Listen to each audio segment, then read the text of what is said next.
جی السلام علیکم میڈم، ہمارے ساتھ موجود ہیں مشال یوسف زئی جو کہ عمران خان کی وکلا ٹیم کی ممبر بھی ہیں۔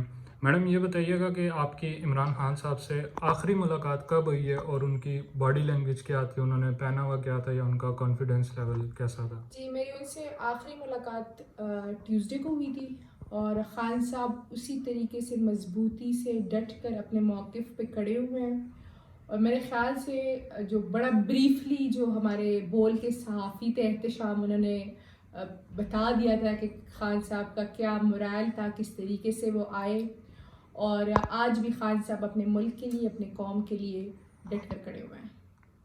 اچھا میڈم، کل نواز شریف صاحب جو العزیزیہ میں بھی بری ہو گئے ہیں، اس سے پہلے بھی کئی کیسز میں بری ہو گئے ہیں۔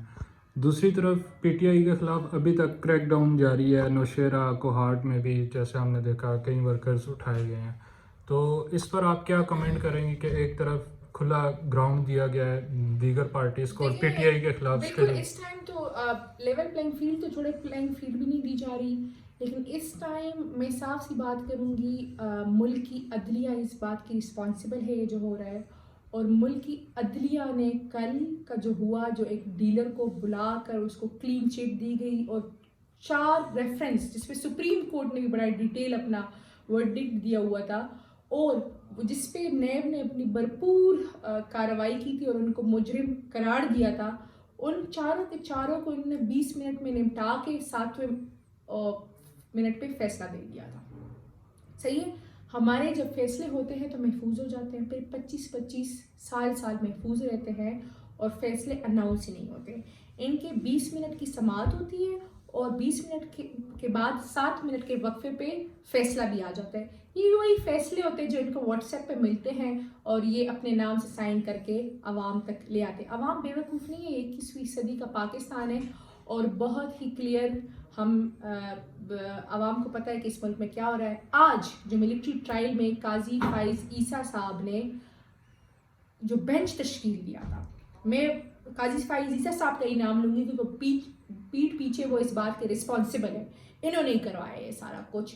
جو انہوں نے بینچ تشکیل دیا تھا، تو سپریم کورٹ کی سینٹی اور ڈیکورم میں ہوتا ہے کہ آپ کسی جج پہ آبجیکشن کریں تو وہ جج اس بینچ سے ہٹ جاتا ہے، لیکن کمال ڈٹائی سے آج طارق مسعود صاحب نے کہا کہ جی میں نہیں ہٹتا، آپ جو مرضی کرتے کر لیں، میں کیس سنوں گا۔ اور پھر انہوں نے تھوڑی سی سماعت کر کے جو ایک شارٹ آرڈر تھا اس پہ دوسرا شارٹ آرڈر لے آئے، مطلب ڈیٹیل ججمنٹ آئی ہوئی نہیں ہے ملٹری ٹرائل کی، ڈیٹیل ججمنٹ تو آنے دیتے نا۔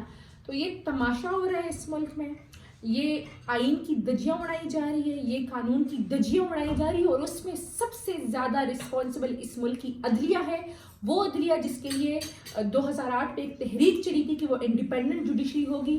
آج اسی تحریک کے بل بوتے پہ جو لوگ ان سیٹوں پہ براجمان ہیں، انہوں نے اس ملک میں آئین اور قانون کو دفن کر دیا۔ میڈم، پی ٹی آئی کا کوئی ارادہ تو نہیں عدلیہ کے خلاف کوئی کیمپین یا کوئی احتجاج وغیرہ کرنے کا؟ جی نہیں، ہم عدلیہ کے خلاف کوئی کمپین نہیں کریں گے، لیکن ہم اس ملک میں ہر اس بندے کے خلاف جائیں گے جو اس ملک میں سہولت کار ہے، جو اس ملک میں آئین اور قانون کی دجیاں اڑانے والوں کے ساتھ ہے، جو اس ملک میں آئین اور قانون کی دجیاں اڑانے والوں کے لیے سہولت کاری کر رہے ہیں، اور جو اس ملک کو دوبارہ سے پتھر کے زمانے میں دھکیلنا چاہتے ہیں۔ اچھا اب یہ بتائیے کہ پاکستان تحریک انصاف کی جو سینئر قیادت ہے، جیسے شیر عبد المروت صاحب فرنٹ سائڈ پہ آ کے لیڈ کر رہے ہیں، سینئر نائب صدر ہیں پاکستان تحریک انصاف کے، خیبر پختونخوا میں کامیاب ورکر کنونشن کے انعقاد اور اختتام کے بعد اب پنجاب کی طرف رخ کرنے جا رہے ہیں، کیا دیکھتی ہیں کہ پنجاب کی عوام کس حد تک باہر نکلے گی؟ اور خصوصی لاہور کی، اور جیسے خصوصی طور پہ وزیر آباد میں ایک انسیڈنٹ بھی ہوا تھا، تو وزیر آباد کی عوام سے کیا ایکسپیکٹیشن ہے؟ کیا وہ ایک مرتبہ پھر ایک بہت بڑی تعداد میں باہر نکلے گی؟ اور کیسا آپ کو دکھنے میں آ رہا ہے کہ کیسا رسپانس آنے والا ہے پاکستان تحریک انصاف کے لیے صوبہ پنجاب سے؟ دیکھیں، یہ عمران خان کا پاکستان ہے، چاہے خیبر پختونخوا ہو، پنجاب ہو، سندھ و بلوچستان ہو، سب اسی گرم جوشی سے نکلیں گے جس طریقے سے خیبر پختونخوا نکلا ہے۔ پنجاب میں ہم وزیرستان کے جو اسپاٹ ہے جہاں پہ خان صاحب پہ حملہ ہوا تھا، تو وزیر آباد، تھوڑا سا کٹ کرے کیونکہ مجھ سے غلط ہو گیا، جی وزیر آباد، ہاں جو وزیر آباد کا مقام ہے جہاں پہ خان صاحب پہ حملہ ہوا تھا، تو ہم وہیں سے شروعات کریں گے کیونکہ وہیں پہ ہماری تحریک میں روڑے اٹکا دیے گئے تھے۔ اس ٹائم جو پریشر ہے جو عوام کا پریشر ہے. عوام نکلنا چاہ رہی ہے, ایک لاوا ابل رہا ہے. پتہ نہیں عقل مندوں کو یہ سمجھ کیوں نہیں آ رہی. آپ جتنا بھی عوام کو دبائیں گے وہ اتنے ہی گرم جوشی سے, اتنی ہی مضبوطی سے واپس آئیں گے اور ریئیکشن دیں گے. یہ قدرت کا بھی ایک قانون ہے. تو ہمیں یہ نہیں کرنا چاہیے. اور جس طریقے سے خیبر پختونخوا میں کنونشنز ہوئے, اسی طریقے سے پنجاب, سندھ اور بلوچستان میں ہوں گے. آنے والے دنوں میں کل ہم انشاءاللہ لاہور میں ایک پاور شو دے رہے ہیں. آج انہوں نے ملٹری ٹرائل کا یہ جو فیصلہ کیا ہے اور جو سہولت کار بنے ان کو کل لاہور کے بار کے پلیٹ فارم سے ہم جواب دیں گے. یہ تماشے نہیں ہوں گے اس ملک میں. اگر قاضی فائز عیسیٰ صاحب اپنے ڈی ایچ اے کے پلاٹس بچانا چاہتے ہیں تو وہ کسی اور طریقے سے بچائے.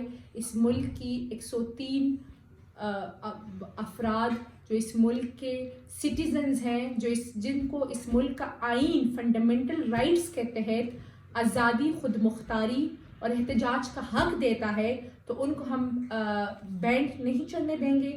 تو اس لیے میں بڑے واضح انداز میں کہنا چاہتی ہوں کہ جہاں پہ بھی آئین کی پامالی ہوگی, جہاں پہ قانون کی پامالی ہوگی, وہاں پہ ہم ضرور اپنا احتجاج کریں گے. میڈم ایک سوال آپ سے بہت اہم ہے, چاہے سائفر کیس ہو یا توشہ خانہ کیس ہو, پاکستان تحریک انصاف کی لیگل ٹیم, وکلا کی ٹیم نے متعدد بار یقین دہانی دلوائی ہے عوام کو اور پاکستان کی قوم کے جو دونوں کیس ہیں یہ ایک بہت ہی اوپن اینڈ شٹ کیسز ہیں جس کی رہائی میں فیصلہ بہت جلد متوقع ہے اور آ جائے گا.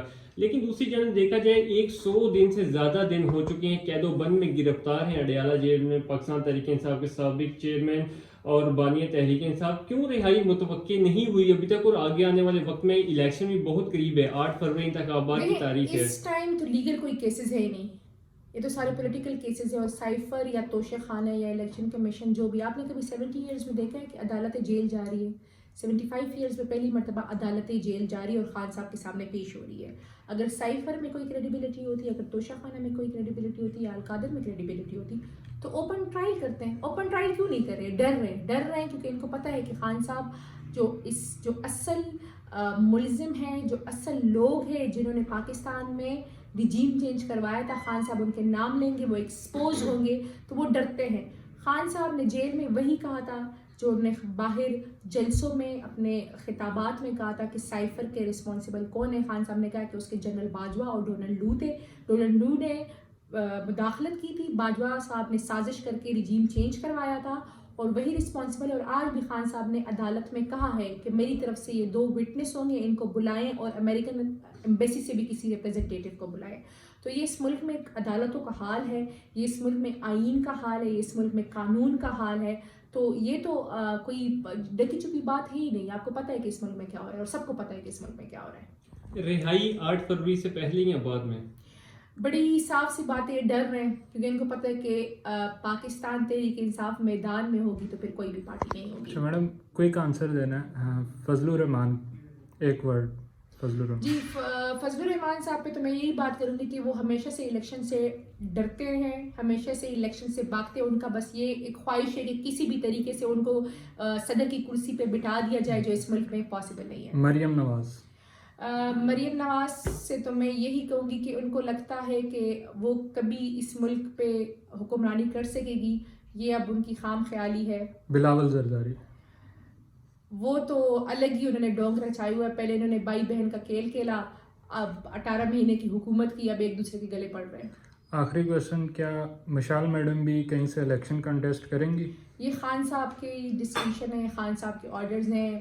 آپ کا کوئی ارادہ ہے الیکشن لڑنے کا؟ خان صاحب آرڈر کریں گے, جہاں سے بھی کہیں گے ہم وہاں سے لڑیں گے, جس اسمبلی میں کہیں گے ہم وہاں جائیں گے.